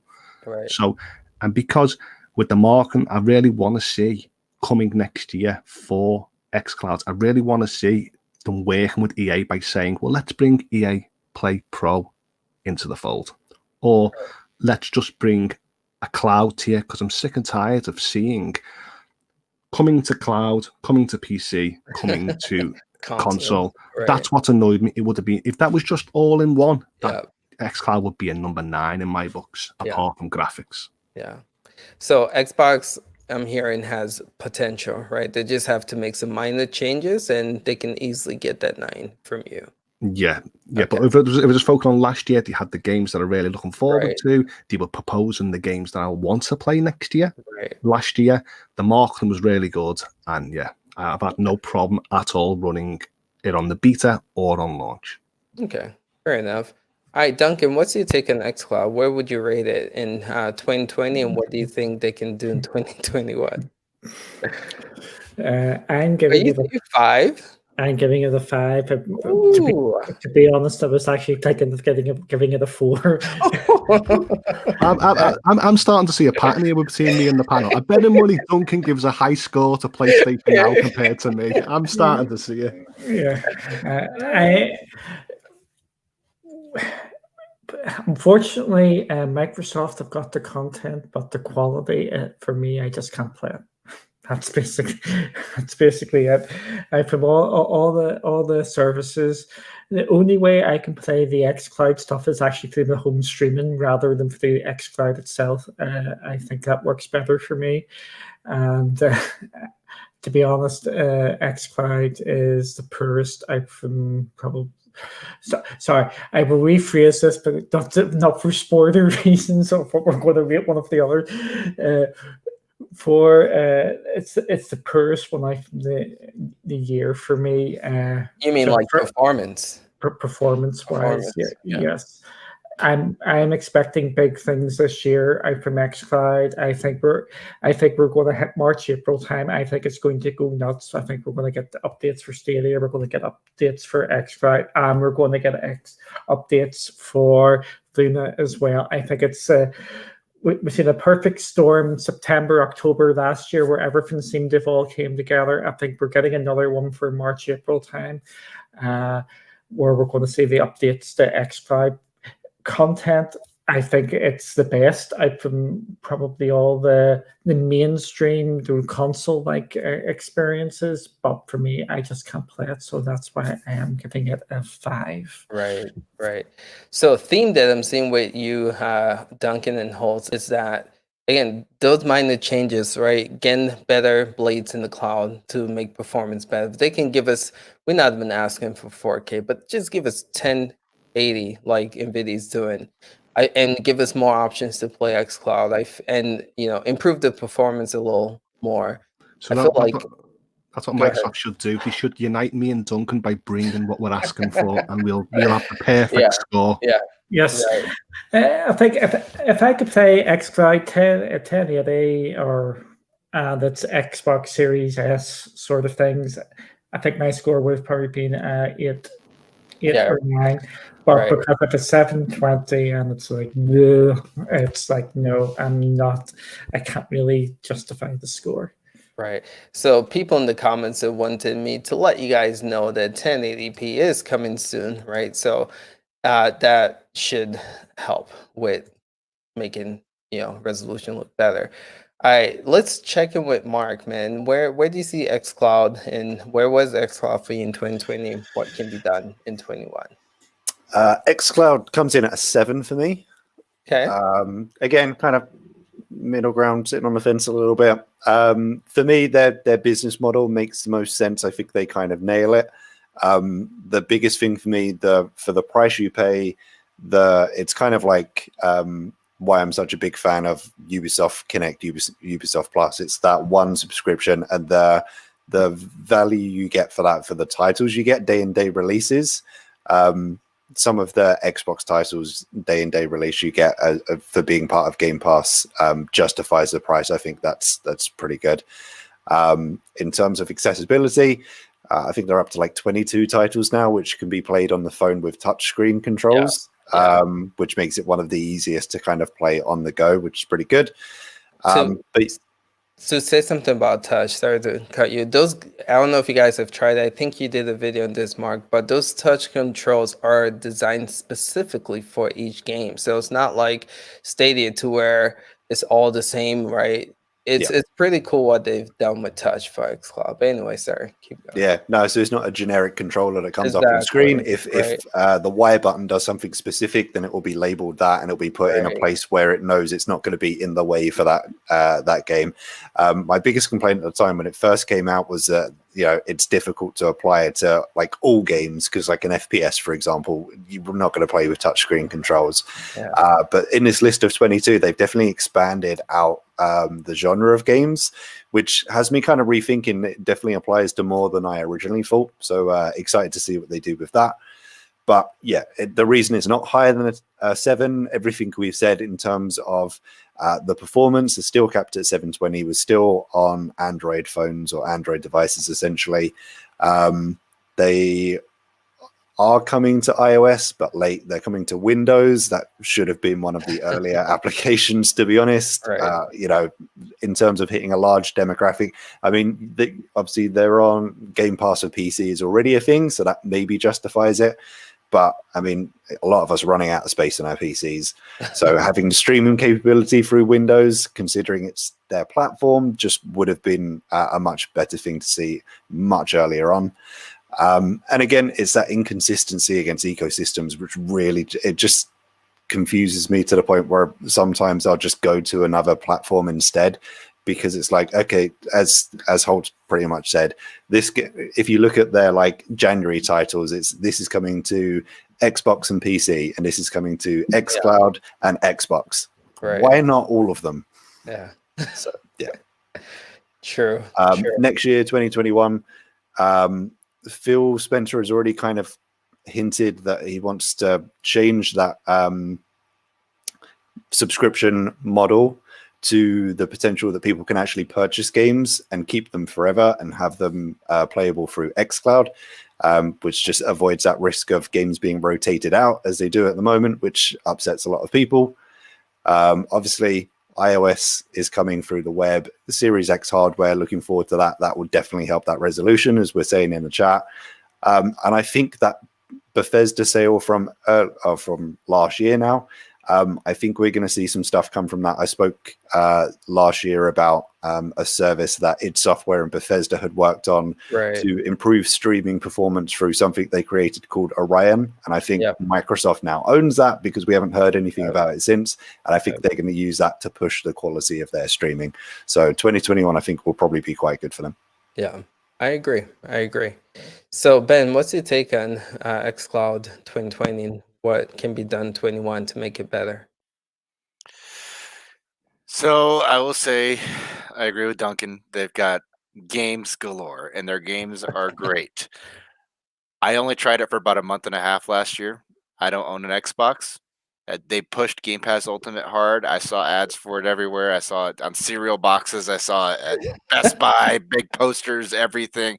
So I tried it out, and it was almost unplayable. Like, the graphics were terrible. There were glitches. There were bugs. Like, I just couldn't get it to work well. Neither on my Shield TV Pro or like side-loaded on there or on my phone. I couldn't use it. I wanted to play all those games. They looked great. They looked fun. But yeah, they need to get their server blades up. I think they're the biggest threat by far. I think there's a good chance they'll be the king in the end. But where they're at now, they're probably one of the worst cloud gaming services as far as performance goes. Okay. So I'd say probably a 6. Okay. Oof. Wow. All right. I thought this would be higher, honestly speaking. But Jerry, we saved you best for last, man. Where would you rate 2020 for Xcloud, and where do you see them going 21? All right. First of all, again, Mark, man. Just like, if we just turn his hat around and give him my notes, we are good. You should have went first. You should have went first. You shouldn't have held your notes up. It's okay because I'm the only, damn it. I'm the only one that's gonna have 2 scores because I can't do xCloud without Game Pass and Xbox and Microsoft as a whole because it all kind of goes together. So for 2020, Microsoft 9 out of 10, Game Pass Ultimate, best deal there is. They rolled xCloud into it for free so that they could gather data and all that kind of good stuff. So and just get people trying it out. So overall, and that was almost a 10. I mean, I'm extremely happy with the launch of the Series X, the S, Game Pass, all the stuff they've done with that. Right. xCloud 6 out of 10, barely, almost a 5, and that is mostly because it is on almost no device. It is extremely to play anywhere, unless you have like an Android phone. It's not on PC. It's not on the consoles yet. I know it's coming. It's going to be on the consoles. It's going to be on PC. It's going to be on iOS. But as far as this score, it's like a 5 to 6 for them in 2020. I barely get it to work sideloading it anywhere on any device. But I am looking forward to where it's going to go. I'm not going to play games at 720p. It's the same issue I have with PS Now. You can have all the content you want because content is king, but if I can't play those games at all, or if the experience is so bad I don't want to, it doesn't really do anything for me. But I do think by the end of this year, xCloud could be the #1 cloud gaming service that there is out there. We're going to get the new blades, the new technology. Mark has covered really, really well the purchase from Bethesda. He had the first video on YouTube that I could find about the Orion purchase, about the streaming technology. It's something I was digging into, and his video popped up because I was like, wait a minute, I'm pretty sure Ubisoft had developed, Bethesda had all this other technology. Where is it going? And then I ran into your video, and I was like, yes, I bet they have it. So I think xCloud, it's going to be the best. I think it's going to be really, really good really soon, but right now it's crap. But it'll get there. Way to be honest, man. Love it. You did your homework coming with 2 scores, man. Wow. Okay. I love Xbox. Cool. Yeah, you do for But sure. I'll be honest, they got a ways to go, but they gave it to us for free. Screw it. It's fine. True. I like how you said they pretty much like put xCloud, bundled it with Game Pass to like test it out, right? Beta wise. So I didn't think of that. But yeah, good points. I would just go with 1 score and rate it at a 7. And the reason being, if you guys don't know JP, he's a new member to the CGX channel. But he's all about Game Pass. We were doing a gaming chat, and he was like, just praising Game Pass. I was like, dude, that service sucks, man. Like, why are you praising it? So after he said all that, I actually went back and I was really surprised by how many games. And I did a top 10 video. And that was like one of the hardest top 10 videos for me to make because they just had so many great games on that platform. And all I'm saying, guys, like if they can get the performance locked down, if they can get, high resolution, and you guys saw the video that we did, they're talking about like being able to purchase games from the store and play it on xCloud, right? It's just so many good things coming for Xbox Game Pass. And 2021, if they can't figure out in 21, I believe 2022, they're going to be a force to be reckoned with. It's like I think earlier this year, right? Once we start seeing the PC support, once we start seeing the Series X Blade come to the cloud for performance, man, just pay close attention to xCloud. Again, I think they're going to be forced to be reckoned with. But yeah, my score as of right now and last year is a 7 for xCloud. So there we go. Cool. All right. So let's get to Shadow PC. As you guys know, struggled a little bit, change of management. Just recently, end of last year, they held an event saying that the Infinite and Ultra are going to come to members who own it in the United States at the end of the year. Still haven't got mine, by the way, but should be coming to Europe sometime next year. Where would you guys rate Shadow 2020? Where do you see them go in 21? So to get started, Mark, let's start with you in this one. I knew it was coming to me. It's very difficult for me to judge this one because I would have to put on my like outsider hat as if it wasn't me who has access to the Infinite tier and things like that. So I've got to judge it as somebody who's come into it, looked at all of these services, decided on Shadow, wants to sign up. And for that reason, it has to go down to like a 6 just for availability.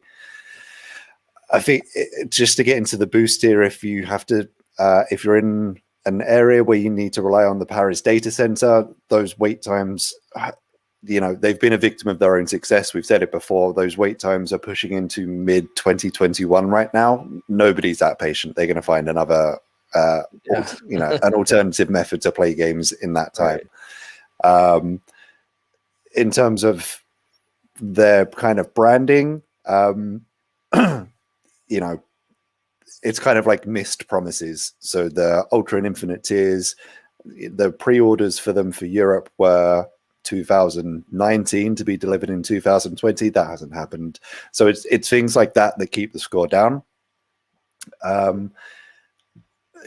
Rating it for me personally, it's my daily driver for absolutely everything. I play most games on it, unless I'm testing other stuff on other services. Edit all of my videos. Literally, it's my go-to for pretty much everything for gaming and outside of gaming as well. And it's very easy for me to say that, and I know, and I'm sorry, because with access to the Infinite tier. For 2021, obviously they need to deliver on these promises for Ultra and Infinite. They definitely need to reduce that backlog, because it's not a good look coming in as a new customer. You go to sign up, you see there's a wait, and you see those wait times. It isn't a good look for them. But I definitely see those things improving with their change in management, appointing I think it's their CTO, JB. Even in a short time he was there, like Q4 2020 has turned things around.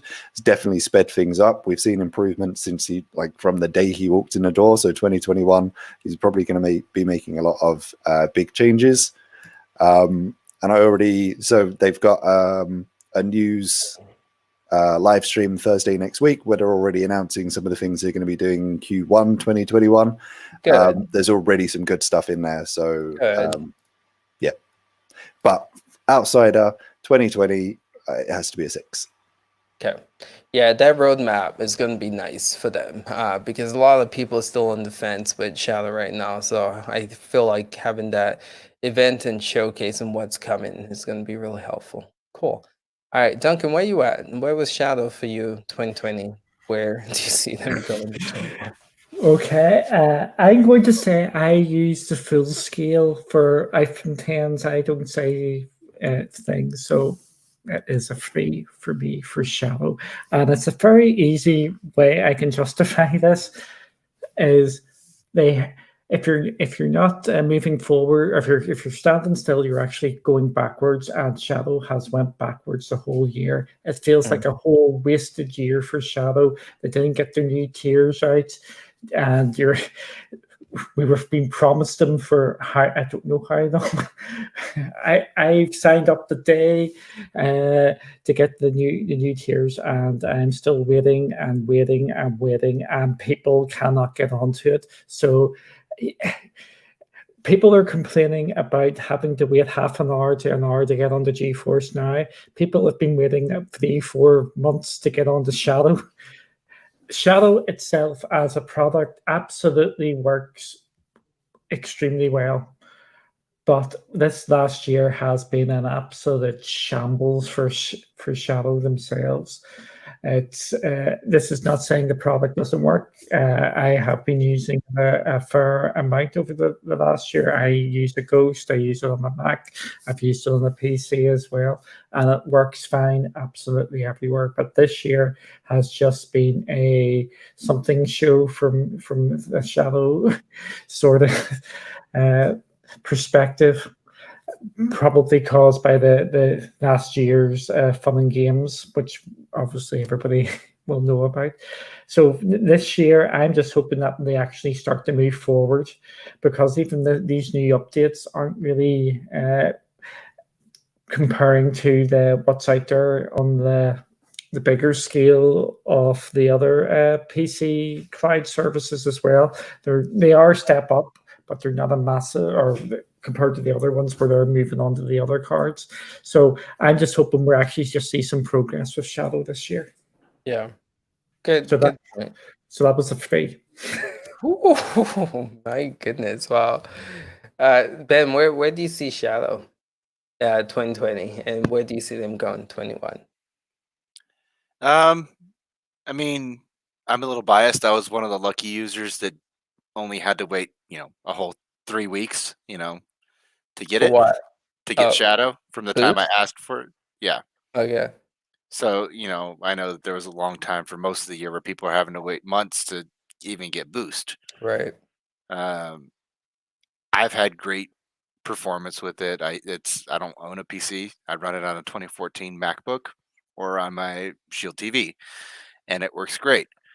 Um, I can see them picking up speed now, and they're starting to roll it out faster to people. I see on Mark's channel all the time people, waiting 24 hours to, maybe 2 or 3 days to get it. Um, it's definitely getting better. I would say I would rate it at a 7. Ooh, Just because they definitely need help with their marketing and getting the tech out faster to people. But performance wise, I mean, Boost for me works great. It does everything I need it to. that's awesome. Wow, 7. I think that's the highest score we have so far for it. Holtz, where are you with Shadow So 2020? I'm going to give it a 6. I mean, it's great for me to access all my libraries, like my Uplay and Steam and all that. But I'm only using it for all older games, back catalogue games, because at the moment I'm only tied to base. And because I can't buy the Ultra or Infinite, I don't Right. actually want to buy bigger AAA games of 2020. So it's only getting a 6 for me because I always seem to sign in. It takes a while, ages to sign in for me. And then I have to install. And then I have to do this. So as a cloud service, I don't see it as better than the other ones because it probably takes longer for me to actually load a game and play a game than all the other ones. And then also they promised me that I'll get Ultra and Infinite, and they fell short on that. And then also they haven't promised where they're going to go, because next year I want them to bring out more tiers. I want to drop all the prices for the existing tiers now and bring out more tiers for future consoles, for future tiers, but rigs. But then I do actually think going forward as well, we're going to run into the same problem again. So I think, like Duncan said, I think they're going backwards. Yeah. Eesh. Okay. But you see, once again, if you said I'm using it more as a personal computer, I love taking it round on my tablet. Going, look at me with my Windows computer. It's great. But from a cloud gaming point of view, it's just 6. Yeah. Makes sense. Yeah. Again, it's a good virtual PC if you guys were looking for that. Where are you at, Jerry? 2020 Shadow. What are you hoping for 21? Yeah. So everybody pretty much knows I don't necessarily like to compare Shadow to just cloud gaming services because they really are so different. So we're really looking at a cloud PC here. I was at a 6 because of the availability issues, but if I disregard those for a second, I come to a 7 because there is no other Shadow out there. We do have services like Maximum Settings and Paperspace and all these other PCs, but they work nothing like Shadow. They're the only one with their own proprietary app that works the way that it does. For me here on the East Coast of the US, I've never had a sign-in issue. I'm into Shadow in less than 2 minutes every single time I want to go in. It works absolutely perfectly for me. It's the only cloud gaming service out there that matches my monitor's refresh rate, which as a gamer is just absolutely amazing. So my 165 hertz monitor is always fluctuating to the stream is matching the game's FPS and feeding that to me, and that's something that only Shadow does. So those reasons are why I come up to a 7, because even though the availability has been a huge issue, they launched the day that we shut down here. Literally, I ordered Shadow the day that the lockdowns were announced in my area. So I'm willing to give them more leeway than most people probably would, because they came out and launched all these tiers. Everybody was like, whoa, Shadow. They started looking at it, and then lockdowns happened, and then boom, they couldn't go to work and people were ordering like crazy. So it just created this perfect storm of everybody wanted Shadow and then no one could get it. I'm still next summer for my upgrades. 2021 June is when I'm supposed to get my next upgrade for the Ultra. So who knows with that. So availability is a big issue, but I think Shadow, I don't think they're so much standing still or falling backwards. I think they're catching up. I think they're going to get where they need to be by midsummer with getting caught up. I think they'll be able to start offering the tiers that they were promised to be offering. And then once they do get caught up by the end of this year, they should be able to start planning upgrades for 2022 and 2023. It's not going to be as fast as most people want, but I think because of what Shadow offers, so being so far ahead of so many others, they still have a shot at staying well ahead here. I agree. When you say, go ahead. One other thing I think that Shadow really needs to focus on in 2021 is compatibility with cheaper Chromebooks. Because right now there's basically no compatibility unless you have like $1,000 Chromebook, and then at that point, what's the point? So when you say compatibility, you mean like the fact that it can't run on those Chromebooks, or it runs like crap on those Chromebooks? It doesn't run at all. I can You mean- download the app from the Google Play Store on my Chromebook, but when I launch it, it crashes within 30 seconds and stops running. Right.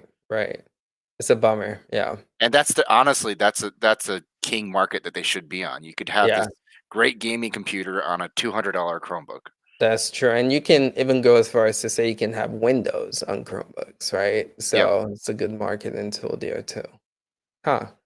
I haven't really tested it on a, cheaper Chromebook, but we'll take a look at that.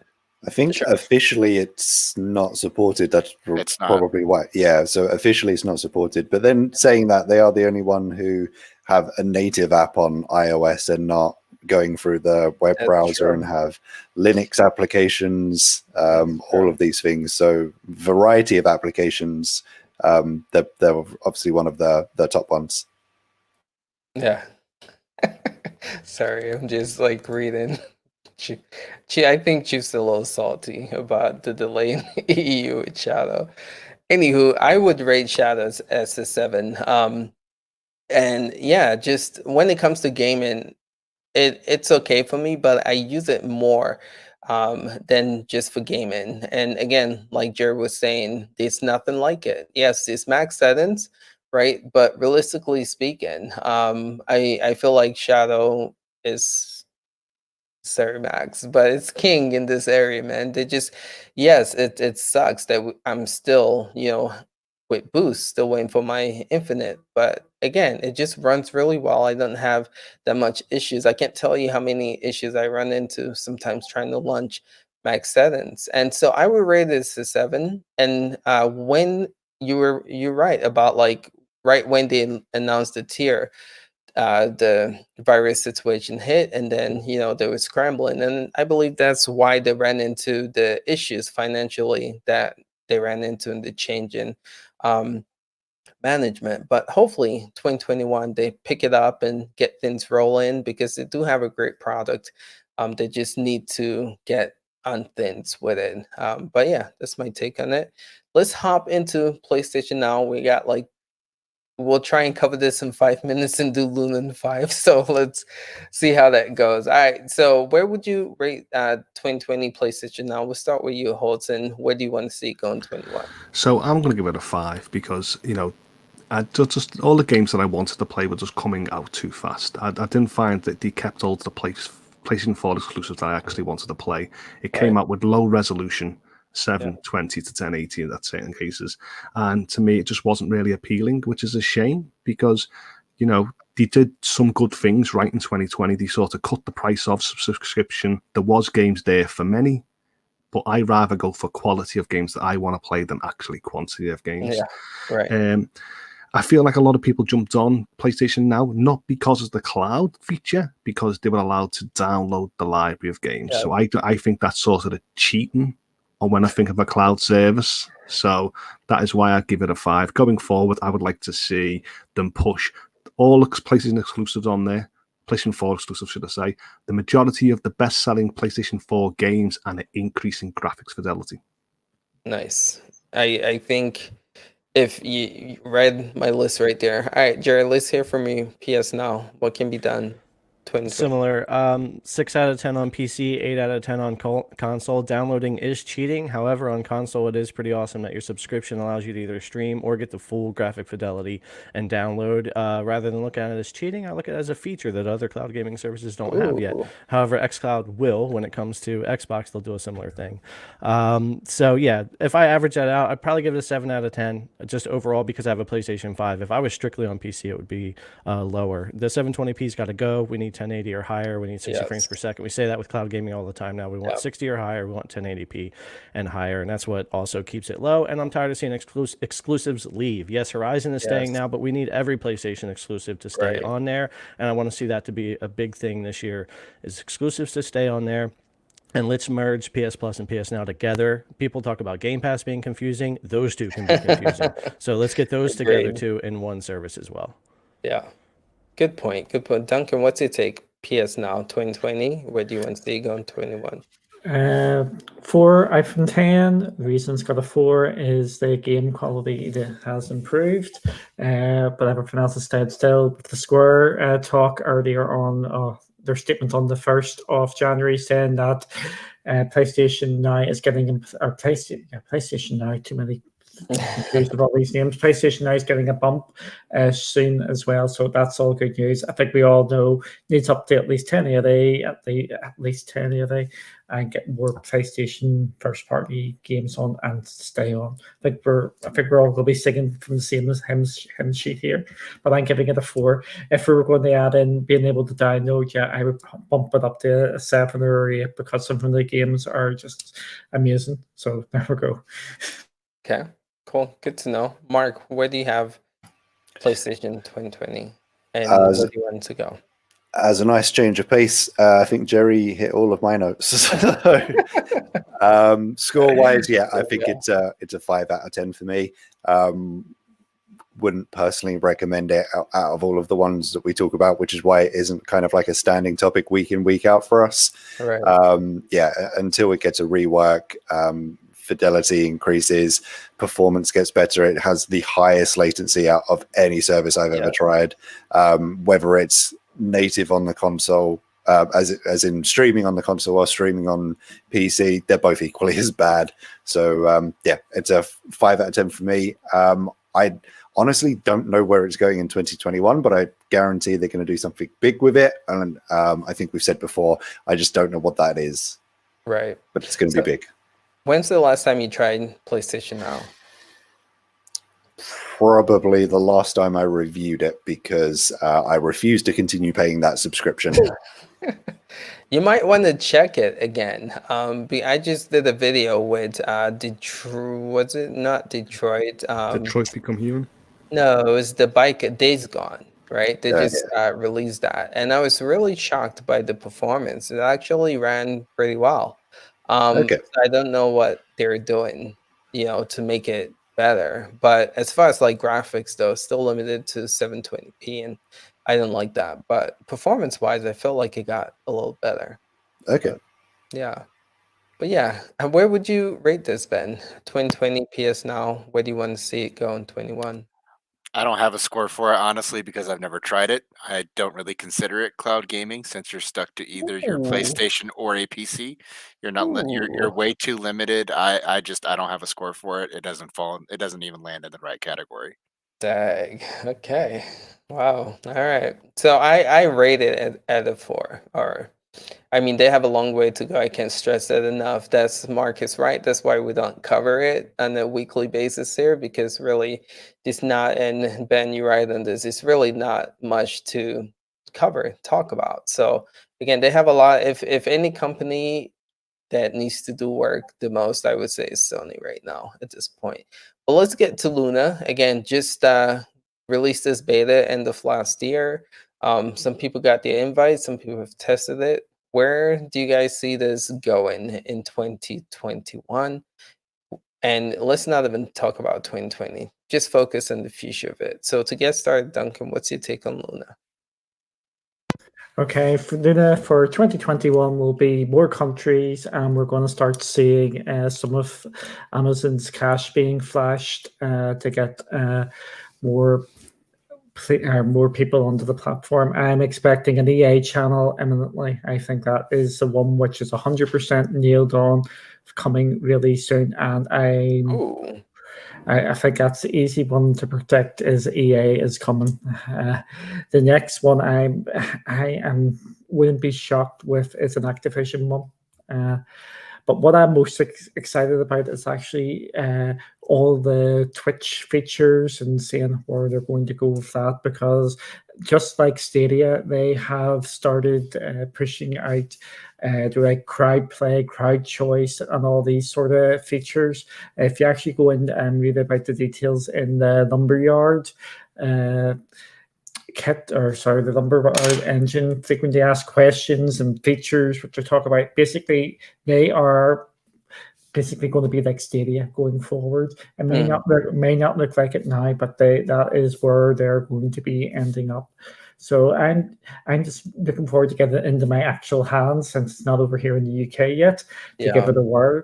And I'm actually looking forward to trying new worlds and whatever other secrets they've got up their sleeves. And I believe they have got some big things coming which we didn't know about, because they have signed a number of big deals behind the scenes which have actually went under the radar of a lot of people.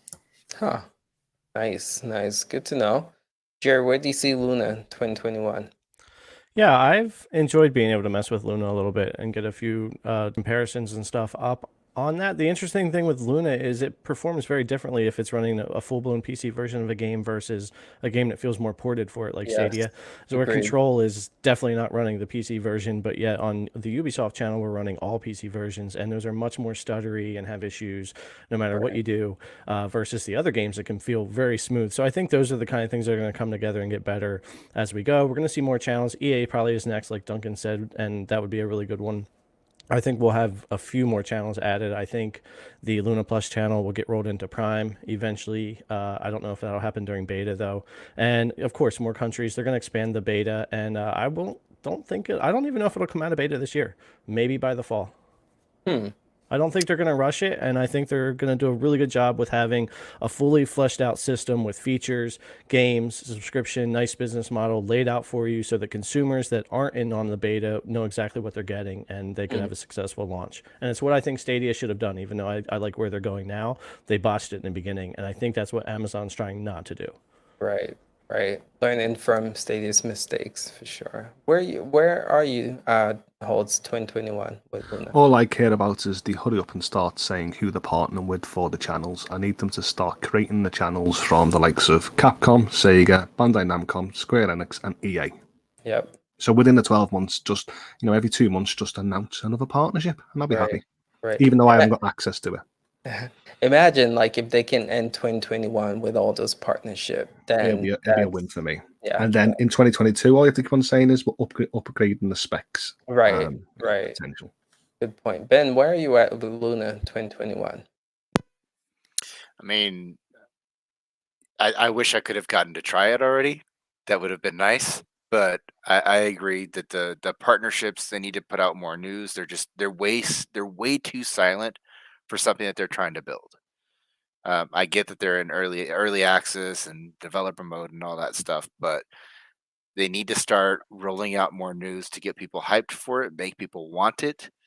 Amazon's got so much potential for it, between owning Twitch and having Prime and everything. They have a huge audience they can appeal to that Google does not have with Stadia. So they could really push this really hard. Just get people excited for it. Remind people it's there, and don't just hide it until it's ready for use. Sure, for sure. Yeah. I feel again like this is still in beta, and that's probably why I did not push in. But hopefully you saw what happened with Stadia end of last year to start pushing.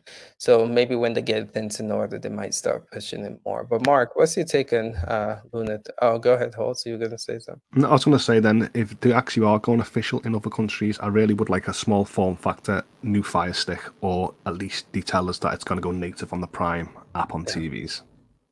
That's a good point. Mark, what's your take on it? 2021.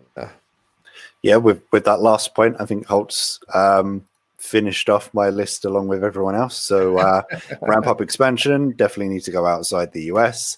Above 1080 would be nice. I know we're saying 4K isn't maybe essential for some of these cloud gaming services, but almost 1080p isn't the standard anymore.